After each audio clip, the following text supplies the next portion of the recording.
Everyone, आज हम chapter number 2 utility analysis के टेक्स्ट बुक में जो एक्सरसाइज है ऑन पेज नंबर 16 वो बहुत डिटेल में डिस्कस करने वाले हैं बच्चों। We have covered the entire chapter. बहुत डिटेल में हमने law of diminishing marginal utility, relationship between total utility and marginal utility etcetera, ये सारे कॉन्सेप्ट्स डिटेल में समझे हैं। अब क्वेश्चंस में उन्हें कैसे अप्लाई करना है, कैसे हमें कुछ आंसर्स लिखने हैं, ये डिटेल में हम डिस्कस करेंगे बच्चों, so that we are thorough with this chapter. So without any further delay, let's get started. देखिए एक्सरसाइज क्वेश्चन नंबर 1 में क्या लिखा है। First, in the law of diminishing marginal utility, Alfred Marshall assumes that marginal utility of money is dash. तो ये related है assumptions of जो law है हमारा DMU का, डिमिनिशिंग मार्जिनल यूटिलिटी, उसमें जो assumptions थे उसमें मनी के बारे में क्या लिखा है। What is the marginal utility of money? याद करिए क्या था। Marginal utility of money has to remain constant for this law to hold true. तो हमारा आंसर है पॉइंट नंबर बी। अगर किसी ने अभी तक assumptions वाला लेक्चर नहीं देखा है, I am giving the link, you can go and check that lecture out. बच्चों ये जो सारे assumptions है, exceptions है, इनके बारे में ऑब्जेक्टिव टाइप पूछा जा सकता है। So you have to be very very thorough with all these laws. Alright, okay. Next, as per the law of diminishing marginal utility, measurement of utility is assumed to be, so again assumption से related है ये। Okay तो देखिए हमने देखा था that utility actually measure नहीं कर सकते हैं, राइट। satisfaction जो हमारा है, how can we measure it, but for this law to hold true हमने एक assumption देखा था that utility can be cardinally measured। तो यहां पे आपका आंसर आएगा कार्डिनल मेजरमेंट। कार्डिनल का मीनिंग क्या होता है, न्यूमेरिकली अगर हम उसे काउंट कर सकते हैं तो उसे हम बोलेंगे cardinal measurement. Okay, ordinal measurement is in terms of high और लो, रैंक्स के टर्म्स में होता है ऑर्डिनल, और कार्डिनल जो होता है इट इज न्यूमेरिकली। ओके, तो हम जब ये लॉ ऑफ डीएमयू देखते हैं तो यूटिलिटी हम नंबर्स के टर्म्स में अज्यूम करते हैं, isn't it? सो हमारा आंसर यहाँ पे आएगा cardinal measurement. Okay, next, marginal utility of commodity becomes negative when total utility is dash। अब ये जो है relationship between total utility and marginal utility वाला लेक्चर याद करिए, हमने क्या देखा था। जैसे जैसे additional units are consumed the total utility will go on increasing but the marginal utility will fall down gradually, right. And एक ऐसा पॉइंट आएगा जहां पे टोटल यूटिलिटी मैक्सिमम है और मार्जिनल यूटिलिटी जीरो है। इसका मतलब इसके बाद अगर हम और यूनिट्स कंज्यूम करेंगे तो हमें डिस यूटिलिटी होगी। डिस यूटिलिटी मतलब नेगेटिव मार्जिनल यूटिलिटी। तो यहां पे हमें पूछा गया है मार्जिनल यूटिलिटी बिकम्स नेगेटिव। अगर मार्जिनल यूटिलिटी नेगेटिव हो गई तो टोटल यूटिलिटी के साथ क्या होगा, टोटल यूटिलिटी भी डिक्रीज हो जाएगी, isn't it? So that is why यहाँ पे हमारा आंसर आएगा सी, falling. So when marginal utility becomes negative, total utility is falling, right?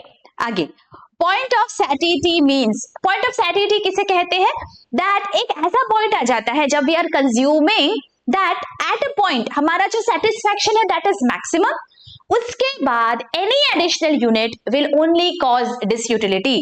मतलब जो point of satiety है वहां पे हमारा टोटल यूटिलिटी, जो टोटल सेटिस्फैक्शन है दैट इज मैक्सिमम, राइट। तो यहां पे हमारा आंसर आएगा total utility is maximum and marginal utility is zero. मतलब एक एडिशनल यूनिट कंज्यूम करने के बाद हमें कोई भी एक्स्ट्रा बेनिफिट नहीं मिलता है, मार्जिनल यूटिलिटी यहाँ पे जीरो होती है।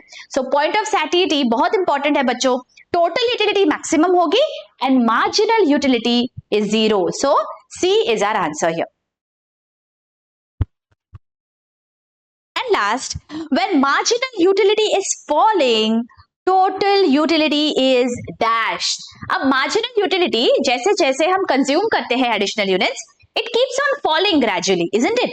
लेकिन total utility जो है that is going to increase till the point of satiety, right? तो यहाँ पे हमारा आंसर आएगा total utility is rising। Getting it? चलो, चूज द करेक्ट ऑप्शन। अब ये जो मैच द पेयर्स है बच्चों, यहाँ पे हमें डिफरेंट टाइप्स ऑफ यूटिलिटीज दिए गए हैं। याद करिए वो वाला lecture, different types of utilities, time utility, place utility, service utility, knowledge utility etcetera.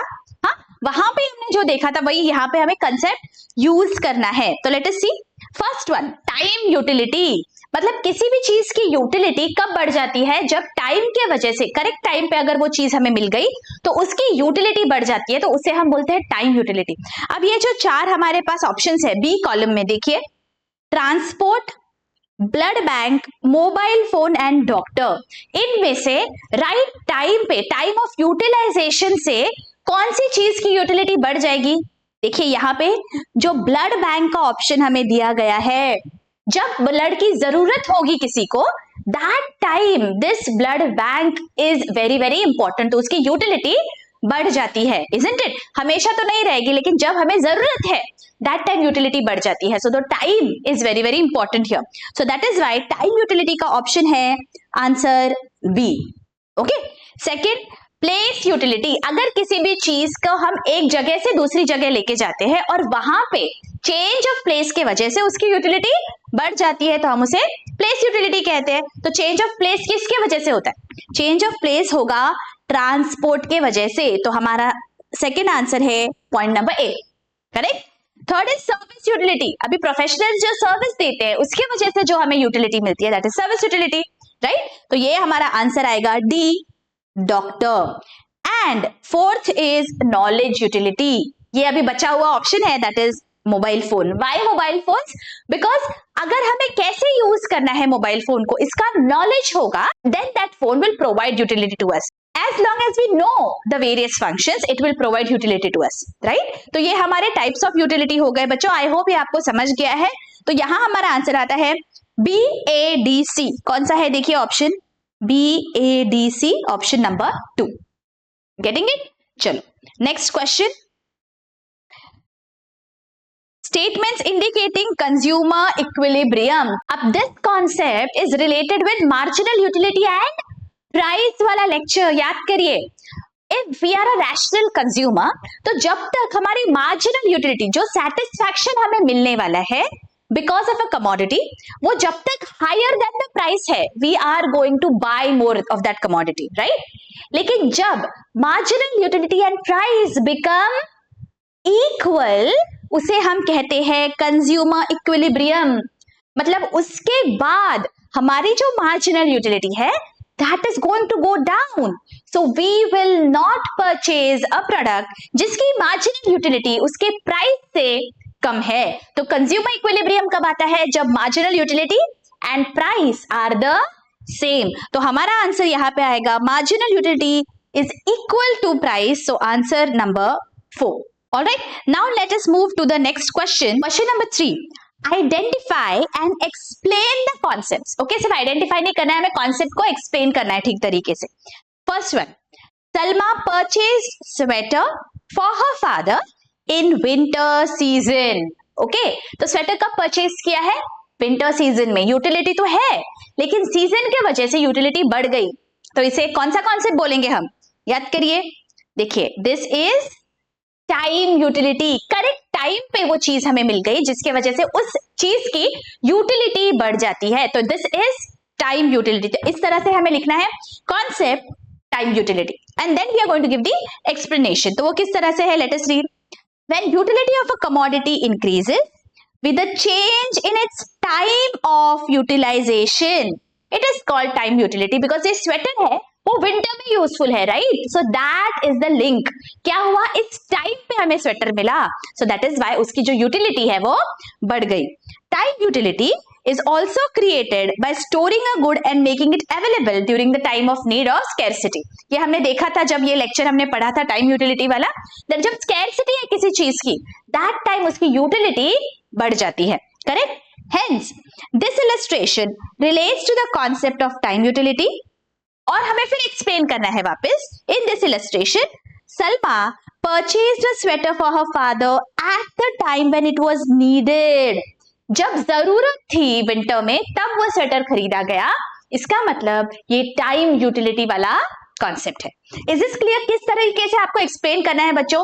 Ensure that आप जो लास्ट सेंटेंस है वहां पे you have to write what has been asked. Salma ने स्वेटर परचेज किया, मतलब ये टाइम यूटिलिटी वाला कॉन्सेप्ट है, बिकॉज विंटर में हमें स्वेटर की जरूरत है। बस इसे आपको ठीक से फ्रेम करके लिखना है। Getting it? Very very easy. Okay, चलो आगे। Nilesh purchased ornaments for his sister. Now similar concept है ये भी, ornaments purchase किया है, तो ये कौन सा वाला यूटिलिटी है याद करिए, इसे हम कहते हैं possession utility. जिस किसी ने यूटिलिटी के टाइप्स वाला लेक्चर देखा है उसे ये आंसर आ जाएगा. possession utility मतलब किसी भी चीज की जब हम ओनरशिप को ट्रांसफर करते हैं उसके वजह से उसकी यूटिलिटी हमारे लिए बढ़ जाती है, तो that is possession utility. Correct? तो यहाँ पे क्या हुआ है, the ownership of that ornament has been transferred to the sister from the shopkeeper. तो इसीलिए possession utility वाला ये कॉन्सेप्ट है. Getting it? ओके, चलो आगे.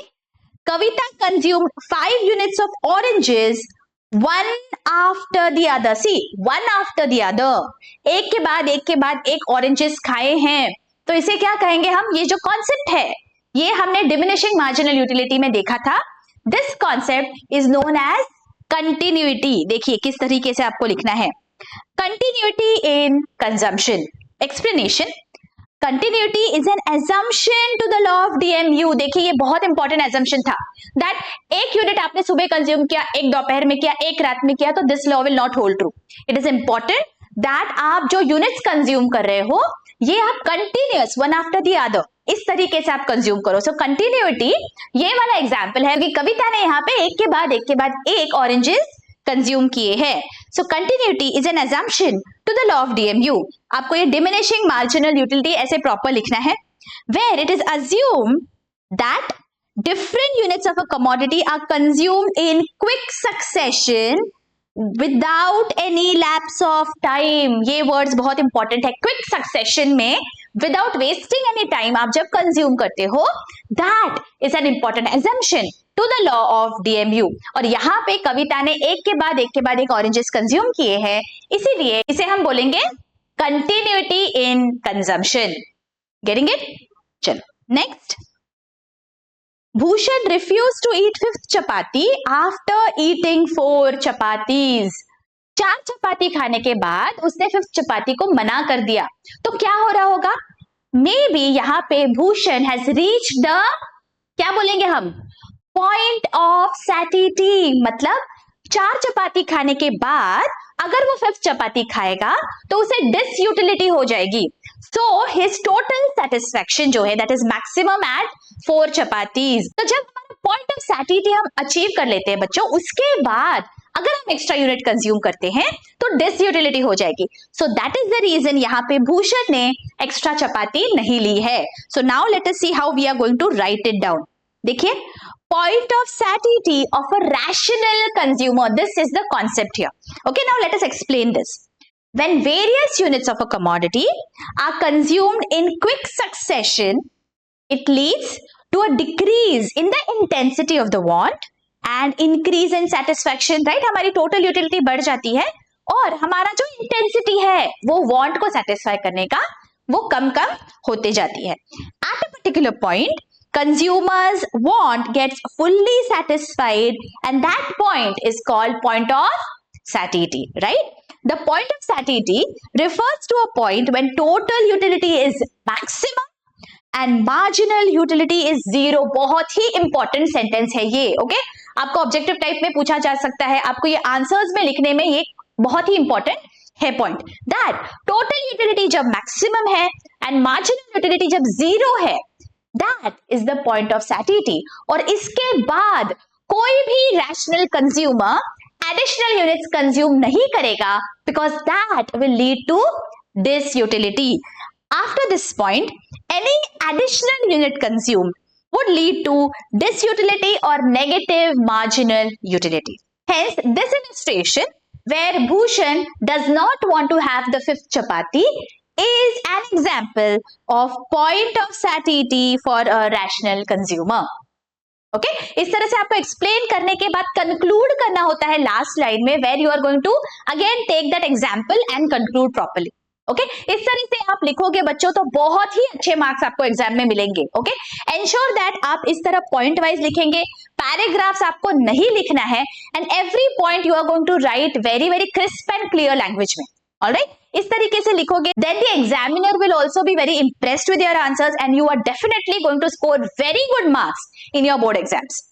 Okay, चलो आगे.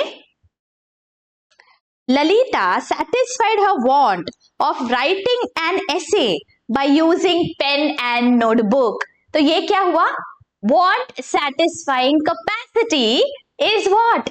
That is utility. ये चैप्टर का ही नाम है हमारा, utility. तो उसकी जो want थी of writing an essay, उसने वो complete की with the help of a pen and a notebook. So the want satisfying capacity is known as utility. So ये जो concept यहाँ पे है, that is of utility. Okay, next. Question 4. Observe the given table and answer the questions. Draw total utility curve and marginal utility curve. Okay, किस तरह बनाएंगे बच्चों आप? हमने ये relationship between total and marginal utility में देखा है बहुत डिटेल में. एक्स एक्सिस, वाई एक्सिस आपको लिखना है. वाई एक्सिस पे आपको यूटिलिटी को दिखाना है एंड एक्स एक्सिस पे units that are consumed. Please you have to use a scale for this. तो ये बहुत अच्छा दिखेगा. ओके, इस तरह से आपको विदाउट स्केल ड्रॉ नहीं करना है. यूनिट्स 1 2 3 4 5, तो इक्वल मेजरमेंट में आपको लिखना है 1 2 3 4 5, 1 2 3 4 एंड 5. तो फर्स्ट यूनिट जब कंज्यूम किया है तो यूटिलिटी क्या है? 6 है. So now first let me jot down the points. 1 2 3 4 5 6 7 8 9 10 11 12 13 14 and 15. Alright, so 1 2 3 4 5 6 7 8 9 10 11 12 13 14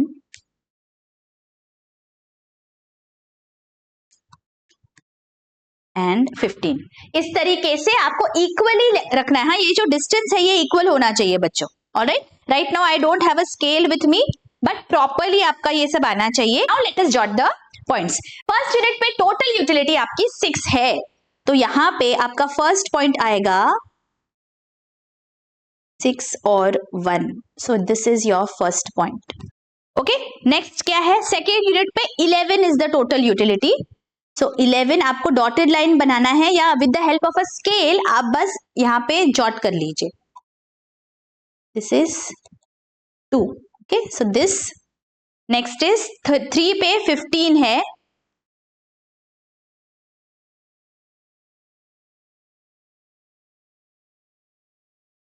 even if you don't use the dotted lines और डायरेक्टली सिर्फ आप पॉइंट्स जॉट करोगे तो भी चलेगा. ऑलराइट, 4 पे भी 15 है. सो ये हो गया आपका पॉइंट ऑफ सैटिटी, मतलब टोटल यूटिलिटी इसके बाद बढ़ नहीं रही है. सो this is the fourth point and fifth is 14. So this is the fifth unit. Okay, तो आपको ये सारे पॉइंट्स को जोड़ना है तो आपका ये टोटल यूटिलिटी वाला ग्राफ बन जाता है बच्चों. ठीक है, this is total utility. Similarly आपको अभी मार्जिनल यूटिलिटी के पॉइंट्स को भी जॉट करना है. देखिए, marginal utility of the first commodity is 6, then second commodity की मार्जिनल यूटिलिटी हो जाती है 5. So this is the point. Third commodity की है 4, तो यह फोर्थ कमोडिटी की है 0, so this, and fifth commodity की है -1, तो वो आ जाएगी यहां पे. ठीक है, तो आपको बस इन पॉइंट्स को अभी जोड़ लेना है. तो this is your marginal utility curve. Okay, this is marginal utility curve and this is total utility curve. Getting it? इस तरीके से with the help of a scale I am repeating. ये सारे जो पॉइंट्स है बच्चों यहाँ पे 1 2 3 4 up to 15 and here also on the x axis they have to be equidistant. Alright, ठीक है. चलो क्या लिखा है? When total utility is maximum marginal utility is dash. यहाँ पे मार्जिनल यूटिलिटी क्या है? 0 है. So let us write this down, 0. When total utility falls marginal utility becomes dash. Total utility जब कम हो गई, यहाँ पे मार्जिनल यूटिलिटी क्या हो गई? नेगेटिव हो गई है. So let us right that here. Okay, next. State and explain the law of diminishing marginal utility with exceptions। तो ये तो हमने डिटेल में लेक्चर देखा हुआ है बच्चों। अगर किसी ने वो वाला लेक्चर नहीं देखा है, this is a very very important and interesting law. Okay, बहुत मार्क्स कैरी करता है आपके बोर्ड एग्जाम में। So ensure that you are thorough with the assumptions, the statement, the schedule and the exceptions of this law. Okay, अगर आपने वो वाला lecture नहीं देखा है, I am giving the link in the description and in the I button. Do go and check that lecture out. I hope यहाँ तक आपको बहुत अच्छी से समझ गया है बच्चों, सारे डाउट्स आपके क्लियर हो गए हैं। अगर कोई भी डाउट है, feel free to ask in the comment section. और अगर लेक्चर्स अच्छे लग रहे हैं बच्चों, do show your appreciation by hitting the like button and by commenting. And also share with your friends and colleagues. बच्चों क्लास 11th and 12th के accountancy as well as economics के सारे लेक्चर्स चैप्टर वाइज अवेलेबल है channel के home page पे। आपको एक ही जगह पे सारे लेक्चर्स मिल जाएंगे। Take the most of these lectures. मिलती हूँ आपको नेक्स्ट वीडियोस में। Till then take care, bye.